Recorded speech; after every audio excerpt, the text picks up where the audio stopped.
Assalamu alaikum. My name is Kenan Nasif and I'm a lecturer at Department of Commerce, University of Balochistan. So, as we are going to have our midterm examinations from 20th July, and this is the very first experience when we are going to conduct these examinations through interactive sessions. I have received a number of QDs and a number of suggestions that I should I should create a tutorial for the teachers in order to help them in conducting these Viva Voce exams via Zoom. So, I'm just going to share a sample. These are not strict rules, but I would just like to share a sample as to how we at the Department of Commerce are conducting these exams.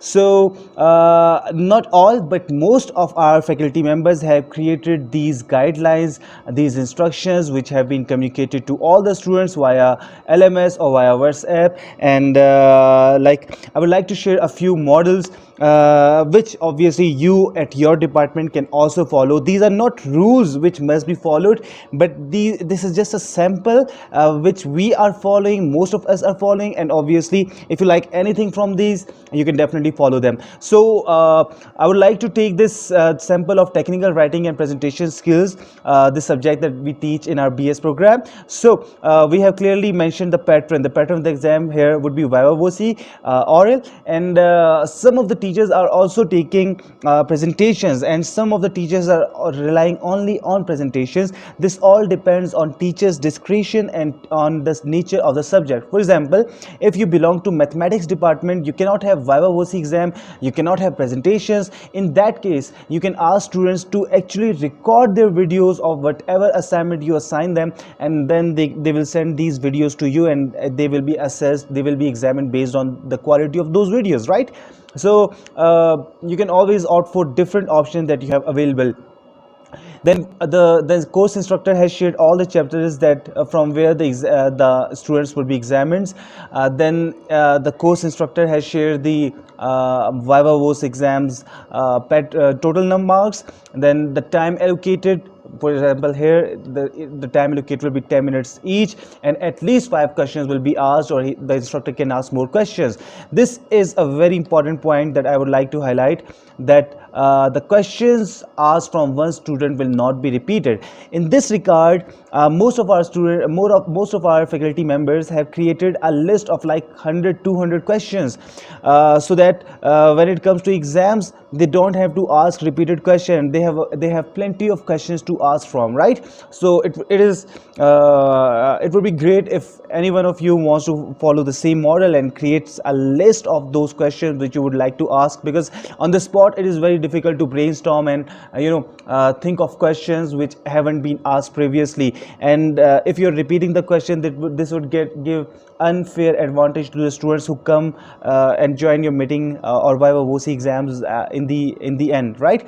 So the instructor here has also shared the medium, which is Zoom meeting. Here you can also opt for Google Duo or any other software, but Zoom obviously is the most convenient and most widely used, right? This is very important point that I would like to highlight, that during Viva Voce exams, only one student will be admitted and all other students shall remain in the Zoom waiting room.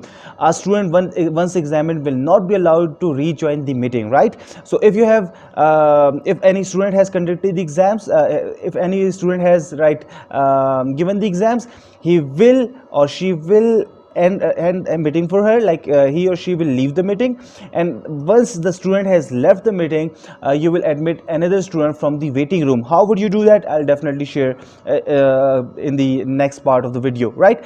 So for our convenience, we have also tried to ensure that students camera should remain on during Viva Voce exams, and his or her hands are placed in front of camera, so that we can actually see if he is not using his mobile phones or he is not consulting his notes.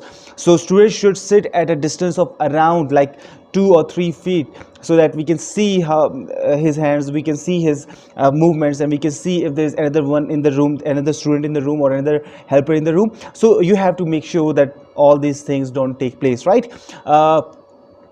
Furthermore, so this was another very important point. The video of the Viva Voce exams will be recorded for examination purposes. Yes, the teacher has clearly mentioned it already, and how the video should be recorded, we will definitely share it in the next part of the videos. The instructor has also mentioned his email address for, like, connecting with the students in case of any need, any issue. The instructor has clearly mentioned the online grading policy, the updated grading policy that we have opted for the examinations during the COVID lockdown. Plus, the teacher has clearly mentioned the roll numbers, names, and allocated time. Like, this student, Mr. Jawad Ahmed, must join the Zoom meeting room from between, like, before 10:30 a.m. because during these 10 minutes, this student Jawad Ahmed will be examined. And if you, like, keep going down, this student, Mr. Shirbaz Bakir, will have his examination at around 2:30 and 2:40, right? So the instructor has clearly mentioned the timing of each student.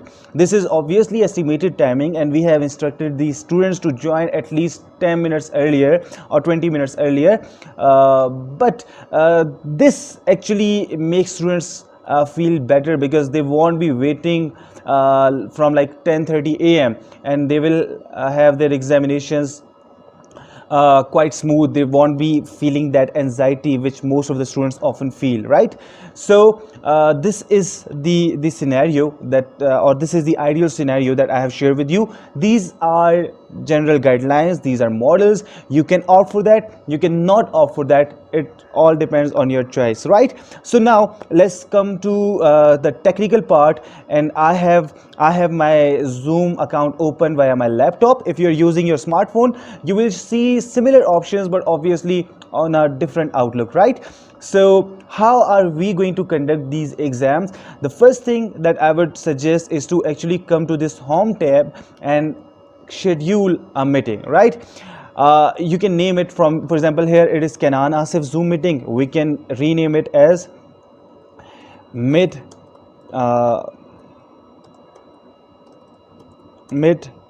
term examinations. You have this timing option, but I would recommend you not to use this option, but instead make it a recurring meeting. Why am I saying so? Let me show you. A recurring meeting is a meeting that keeps recurring, that keeps taking place again and again, like your weekly classes. So you don't need to create an online meeting link every time you have a class, right? You can only create a meeting. Like here in my case, I have these 3 meetings, and these are recurring meetings. I keep taking these meetings, right? So these are recurring meetings. So once you create a recurring meeting, you will always have this option available on your screen, and it will be easy to conduct any such meeting. Now you will come to this home screen, you will schedule this meeting, and you will rename this meeting as midterm examinations. You will have option of creating a recurring meeting, and I would prefer this option because this makes it a universal link, and you can always use this singular link for all your classes, for all your examinations, right? Moving on, if you want to create a password, require meeting password, yes, create this password. And if you don't want a password, okay, disable this, right? So it's all up to you. When it comes to meeting, if you don't want to come up front, if you don't want to show your face, you can turn your camera off already. Like, you won't have to do it from the meeting, it will automatically get off, right? Similarly, you want the participants to have their cameras on, turn it on. If you want their cameras to be off, turn it off. One thing that I would suggest, keep participants video on, because you need to record them and you need to see what they are doing, like while answering the questions. You want to ensure that he or she is not using his mobile phone or his notes while answering, right? So it's better to keep participants camera on. Audio, for audio, this option, telephone and computer audio, is the best option, so you should use this. Calendar is not something important, but these advanced options that I'm going to share are very, very important. First thing, like, I'm disabling all these options, and I would like to explain every option singularly. You must have faced this problem that when you conduct your classes via Zoom, the students keep texting you, or you keep receiving notifications that some students are waiting in the waiting room, and you have to go to the participants tab and you have to like admit them all individually or by one. This creates like a problem for the instructor, because he gets diverted from his lecture to actually enabling students to enter the room. So if you enable waiting room, the students will keep coming, they will keep waiting in the waiting room, and then you will have to add them all. But if you disable this option, the students will have the link, they will enter their user ID or password, or they will click on the link and they will join meeting automatically. So when you're having the class, it's better to disable waiting room. But if you're having examinations, you don't want two students in singular exam, you don't want two students to listen to the same questions, right? You don't want your questions to get leaked out. So the best option for examination purpose is to enable waiting room. So what will you do? You will actually admit only one student at a time. Once that student is done with his Viva Voce exam, that student will leave the meeting. Once that first student leaves the meeting, you will admit the second student, and then second student leaves, and then you will admit the third student, right? You can also enable join before host. So in case you are slightly late, your students will not keep texting you and they will not get anxious that what happened to the meeting or what happened to the exam, so they will be able to join before you. And you must in that case enable waiting room so that they cannot have conversations by themselves, right? You can, this is very important option, that you have to mute participants upon entry. What happens is that you're having your class, you're having your exam or whatever you want, and then a student starts having his personal conversation at home, and his conversation actually echoes in your system and you get disturbed. So you have to mute participants upon entry, and you have to like teach your students to speak once he has to speak something, otherwise his mic will remain mute, right? So it's better to mute participants upon entry directly instead of you manually muting them all.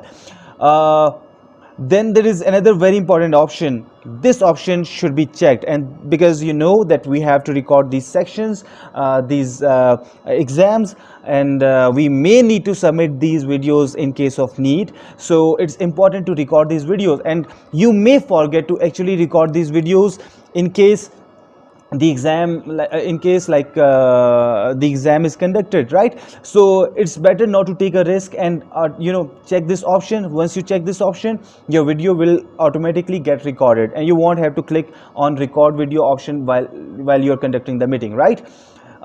So after all these things, I'm going to schedule this meeting, and if like you will get the link from here.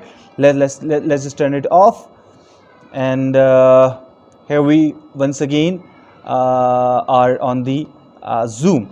Now, like when you come to this meeting, we had created a new meeting with the title midterm examinations, and now you can see this meeting here. So on the day of examination, like before examination, I will copy invitation and I will send it to my students, or I will paste this invitation on Zoom or on LMS, right? But on the day of examination, I'll start this meeting, and this meeting will start with all those settings which I had made default while scheduling this meeting, right? This is the mute option, and we can always use this option to mute or unmute ourselves. Now you can see the screen recording has already started. I didn't do anything, but I had made the setting of recording default, so now it's quite easier.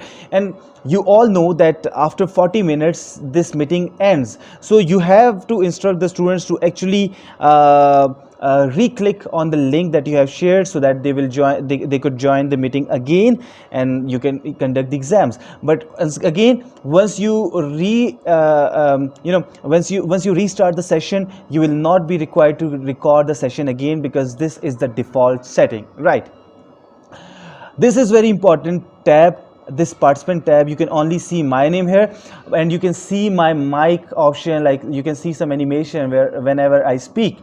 So this might happen that another student speaking in your class, so you have this option of coming to this place and then clicking on mute, and once you mute, that's the sound of the other students will not be like audible.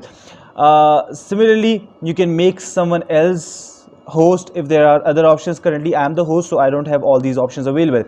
Whenever any student joins the meeting, you will see a tab of waiting room, and you can admit one student at a time, and once that student leaves the meeting after his or her examinations, you will add another student from the participants tab. So this tab participants is going to be very crucial, and you will be using it like 50 or 60 times, depends on the number of your students, right?